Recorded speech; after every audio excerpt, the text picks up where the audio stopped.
चलो ये जानकर खुशी हुई कि अभी भी भारत में ऐसा कोई स्टार क्रिकेटर बचा है जो पाकिस्तान की सेना, पाकिस्तान की गवर्नमेंट और स्पेशली शाहिद अफरीदी को उसकी औकात याद दिलाने का काम कर सकता है। वरना भारत के बाकी क्रिकेटर्स ने तो एक तरह से कसम खा रखी है कि बेशक भारत की सेल्फ रिस्पेक्ट, हमारी सेना और हमारी आर्मी के ऊपर पाकिस्तान की तरफ से कितने भी आरोप लगाए जाएं, लेकिन उनके मुंह से एक शब्द भी नहीं निकलेगा।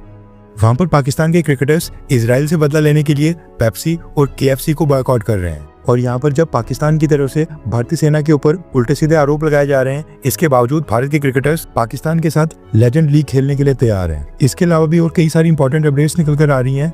किस तरह से टर्की की पैंट्स गिल्ली हो गई हैं, टर्किश प्रेसिडेंट अर्दोगान ने क्यों रोना स्टार्ट कर दिया है, और सिख फॉर जस्टिस का हेड गुरपतवंत सिंह पन्नू कौन सी एक अलग सी थ्योरी क्लेम कर रहा है, ये सब हम इसी वीडियो में डिस्कस करेंगे। मैं जानता हूँ कि आपका एक एक मिनट काफी इंपॉर्टेंट है, इसलिए हम इस एक ही वीडियो के अंदर जल्दी से ये सारी इंपॉर्टेंट इन्फॉर्मेशन आपके साथ शेयर करेंगे और आपका एक सेकंड भी बर्बाद नहीं होगा, इसलिए इस वीडियो को एंड तक देखिएगा। आपको याद होगा पिछले कल हमने आपको बताया था कि पाकिस्तान के रिटायर्ड क्रिकेटर ने किस तरह से भारतीय सेना और भारत का अपमान किया था। दरअसल शाहिद अफरीदी ने कहा था कि ये जो पहलगाम के अंदर हमला हुआ है, ये भारतीय सेना का फॉल्स फ्लैग ऑपरेशन था, जो कि भारत की आर्मी ने खुद ही करवाया था ताकि पाकिस्तान और इस्लाम को पूरे विश्व में बदनाम किया जा सके। अभी जो शाहिद अफरीदी की भारत के ऊपर स्टेटमेंट आई थी, इसका एक करारा जवाब दिया है हमारे गब्बर यानी कि शिखर धवन ने। दरअसल शिखर धवन ने ट्विटर के ऊपर बकायदा शाहिद अफरीदी को टैग किया हुआ है और शाहिद अफरीदी के फोटो के साथ एक स्टेटमेंट रिलीज की है। इस स्टेटमेंट के अंदर शिखर धवन ने कहा कि कारगिल में भी भारत ने तुम पाकिस्तानियों को हराया था, तुम ऑलरेडी इतना गिरे हुए हो, अब और कितना गिरोगे। बेवजह कमेंट्स पास करने से अच्छा है अपने देश की तरक्की में दिमाग लगाओ। हमें हमारी भारत की आर्मी के ऊपर बहुत ही गर्व है। भारत माता की जय, जय हिंद। और इसके साथ ही शिखर धवन ने शाहिद अफरीदी के हैंडल को भी टैग किया, यानी कि ये मैसेज सीधा सीधा शाहिद अफरीदी को दिया गया। आई होप कि शिखर धवन की तरह भारत के और भी रिटायर्ड क्रिकेटर्स सामने निकल कर आए और शाहिद अफरीदी के सवालों का जवाब देते हुए इसको उसकी औकात याद दिलाएं। शाहिद अफरीदी ये मांग करता है कि भारत को पाकिस्तान के साथ क्रिकेट डिप्लोमेसी करनी चाहिए और भारत और पाकिस्तान की क्रिकेट टीम्स के बीच बायलैटरल सीरीज की शुरुआत होनी चाहिए और बीच में जो भी ये टेंशन है वो पूरी तरह से खत्म हो जाएगी। यानी कि भारत की सेना को बुरा भला बोलते जाएं और भारत से करोड़ों रुपीस छापकर उल्टा भारत को ही धमकी देंगे। अभी जो शाहिद अफरीदी है, इसके ऊपर सबसे बड़ी कार्रवाई भारत सरकार ये कर सकती है कि इसको भारत के अंदर ब्लैक लिस्ट कर लिया जाए और जिंदगी भर कभी भी इसको भारत सरकार वीजा बिल्कुल नहीं दे, ताकि अपनी स्टेटमेंट्स और अपनी जबान के ऊपर थोड़ी सी लगाम लगाए। इसके बाद नेक्स्ट अपडेट आ रही है पाकिस्तान के मित्र देश टर्की को लेकर, जो कि अचानक से घुटनों के ऊपर आ गया है। पिछले कल ही मैंने आपको बताया था कि किस तरह से टर्की की एयरफोर्स के प्लेन्स ने पाकिस्तान के किसी एयरबेस के ऊपर कई सारे मिलिट्री और डिफेंस वेपन्स, अम्युनिशंस, मिसाइल्स और एक्सप्लोजिव्स की सप्लाई भेज दी है। बकायदा एक सैटेलाइट मैप भी सामने निकल कर आया है, जिससे पता चला है कि टर्की की एयरफोर्स का ये मिलिट्री ट्रांसपोर्ट प्लेन कौन से रूट से पाकिस्तान के अंदर एंटर हुआ है। जैसे ये न्यूज आई कि टर्की ने पाकिस्तान के लिए हथियार भेज दिए हैं, उसके कुछ ही मिनटों के अंदर पूरे इंटरनेट के ऊपर ये न्यूज फैल गई और कहा गया कि टर्की की सरकार पाकिस्तान को हथियार भेजकर भारत को हराने में मदद कर रही है। इसके अलावा पाकिस्तान के लोगों ने भी इस चीज को काफी बोस्ट किया और कहा कि टर्की इस पूरे कॉन्फ्लिक्ट के अंदर पाकिस्तान के साथ आकर खड़ा हो गया है, जिसके बाद भारत के लिए पाकिस्तान को हराना अब बहुत ही मुश्किल हो जाएगा। अब देखा जाए तो पाकिस्तान को हथियार देकर भारत ने जो टर्की के भूकंप पीड़ितों की मदद की थी, डेडिकेटेड फील्ड हॉस्पिटल लगाकर टर्की के लोगों का जो वहां पर फ्री में इलाज किया था, टर्की ने उसका भी सम्मान नहीं रखा। अब इस पूरी डेवलपमेंट को 24 घंटे भी पूरे नहीं हुए, लेकिन टर्की की गवर्नमेंट और टर्किश प्रेसिडेंट अर्दोगान दोनों की तरफ से एक स्टेटमेंट सामने आ गई है, जिसमें दोनों ने पाकिस्तान को बीच रास्ते में छोड़ दिया है, जिससे पता चलता है कि टर्की इस समय भारत के गुस्से का शिकार बिल्कुल नहीं बनना चाहता है। दरअसल टर्की की गवर्नमेंट ने यह दावा किया है कि जो बाजार में न्यूज चल रही है कि टर्की ने 6 मिलिट्री ट्रांसपोर्ट एयरक्राफ्ट में हथियार भर के पाकिस्तान की मदद के लिए भेजे हैं, ये पूरी तरह से फेक न्यूज है। टर्की की गवर्नमेंट ने आगे कहा कि ये जो 6 प्लेन्स में हथियार भेजने का तो सवाल ही पैदा नहीं होता है। और हुआ ये कि टर्की की एयरफोर्स का एक प्लेन पिछले कल पाकिस्तान के एक एयरपोर्ट के ऊपर जो लैंड हुआ था, उसका प्योर पर्पस रिफ्यूलिंग था, यानी प्लेन के अंदर जेट फ्यूल खत्म हो गया था। ऐसे में आगे की जर्नी कंटिन्यू करने के लिए जेट फ्यूल लेने के लिए किसी न किसी देश तो जाना ही था, इसलिए टर्किश एयरफोर्स का ये प्लेन कुछ समय के लिए पाकिस्तान के एयरपोर्ट के ऊपर लैंड हुआ था।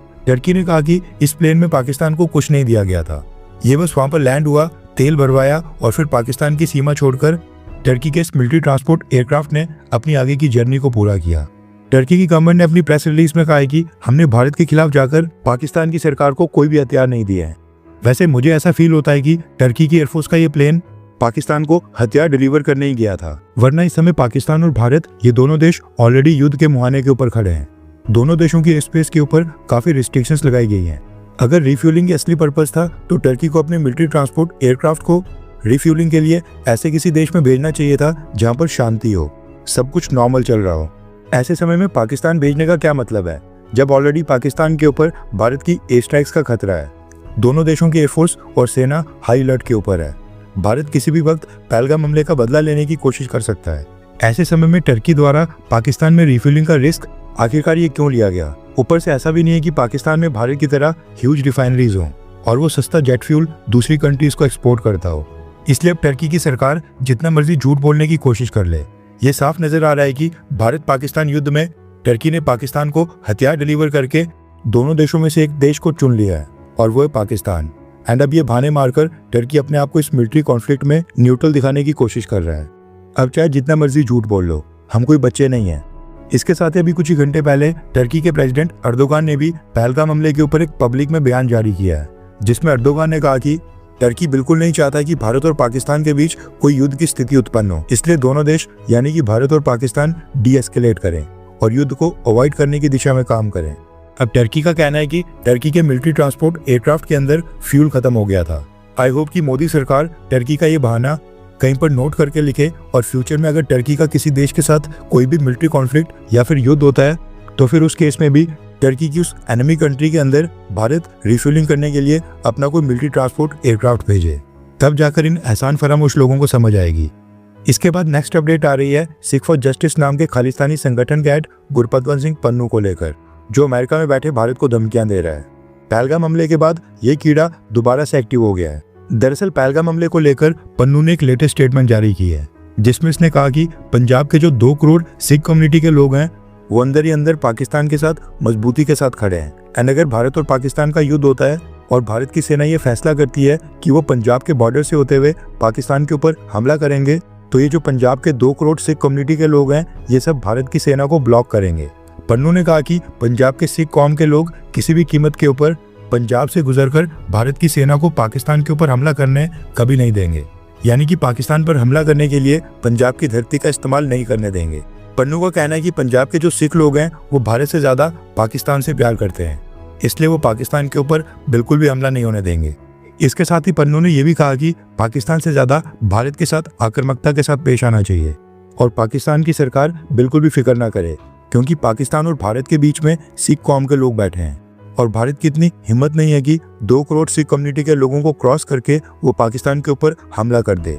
पन्नू ने कहा कि भारत सिख और बाकी माइनॉरिटीज के साथ काफी बुरा बर्ताव करता है, इसलिए अब वो नरेंद्र मोदी, अमित शाह, अजीत डोवाल और जयशंकर सर को इंटरनेशनल कोर्ट में घसीटेगा। वैसे देखा जाए तो पाकिस्तान ने बाकी सभी लोगों के लिए, इवन मुस्लिम्स के लिए भी अपना वीजा रिवोक कर दिया है, लेकिन सिख कम्युनिटी के लोगों को अभी भी पाकिस्तान वीजा दे रहा है और करतारपुर कॉरिडोर आज भी एक्टिव है। काश हमारे सिख कम्युनिटी के भाई लोग खुद ही आगे आते और पाकिस्तान को बॉयकॉट करते और कहते कि जब तक पाकिस्तान की सरकार पहलगाम हमले के दोषियों के ऊपर कार्रवाई नहीं करती तब तक वो करतारपुर कॉरिडोर का इस्तेमाल नहीं करेंगे। खैर, आपको क्या लगता है कि क्या पहलगाम हमले के कारण भारत को करतारपुर कॉरिडोर को बंद करना चाहिए, हाँ या फिर ना? नीचे कमेंट करके अपनी राय जरूर बताएं। हर 24 घंटे के अंदर जियोपॉलिटिक्स में बड़े फेरबदलाव और उलटफेर हो रहे हैं और भारत के लिए नए चैलेंजेस आ रहे हैं। कोई देश अपने फैसले से पलट रहा है तो कोई देश ब्लैकमेलिंग के ऊपर उतर आया है। सभी देश एक दूसरे को नीचे लगाने की कोशिश कर रहे हैं। इन सब के बीच हमारा भारत किसी भी देश से पीछे न रह जाए, इसके लिए मोदी सरकार लगातार कोशिशें कर रही है। एंड भारत की foreign policy, defence news, economy और ग्लोबल अफेयर्स का सही एनालिसिस हमारे चैनल इंडियन अफेयर्स का मिशन है और ये मिशन आपके सपोर्ट के बिना अधूरा है। इंडियन अफेयर्स हिंदी के ऊपर हम सभी फैक्ट्स और डेटा बिल्कुल सरल भाषा में एनालाइज करते हैं, बिना किसी एजेंडा के। अगर आप चाहते हैं कि इंडियन अफेयर्स का सही और ऑथेंटिक एनालिसिस आप तक लगातार पहुंचे, तो इस वीडियो को लाइक करें और हमारे चैनल इंडियन अफेयर्स को सब्सक्राइब करके बेल नोटिफिकेशन ऑन करना मत भूलिए। आपका एक लाइक हमारे चैनल को ग्रो करने में काफी मदद करेगा और एक सब्सक्राइब ये सुनिश्चित करेगा कि आप किसी भी इंपॉर्टेंट अपडेट को मिस ना करें। अगर आपने हमारे चैनल को पहले से सब्सक्राइब किया है तो दिल से धन्यवाद। जय हिंद, वंदे मातरम।